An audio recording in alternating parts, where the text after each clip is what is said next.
বর্তমানে সোশ্যাল মিডিয়াতে এই লাল রঙের স্থাপনাটি খুবই জনপ্রিয়। কারো ছবি তোলা, কারো ভিডিওগ্রাফি করার জন্য এইটি হচ্ছে অন্যতম আদর্শ জায়গা। যদিও একে সবাই লালকুঠি নামে চিনি, তবে এর আসল নাম হচ্ছে নর্থব্রুক হল।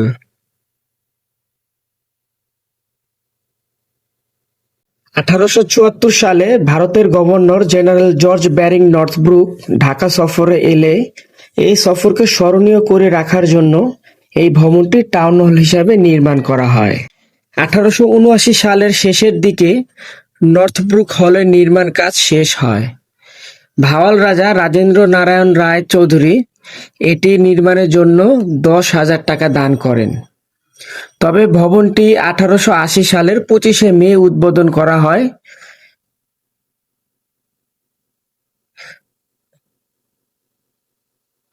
1882 সালে ভবনটি টাউন হল থেকে পাঠাগারে রূপান্তর করা হয় এবং এর সাথে জনসন হল নামে একটি ক্লাবঘর সংযুক্ত করা হয়।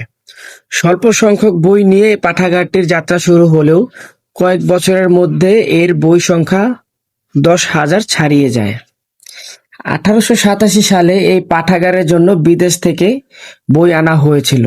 1926 সালে 8 ফেব্রুয়ারি এখানে বিশ্বকবি রবীন্দ্রনাথ ঠাকুরকে সংবর্ধনা দেয়া হয়।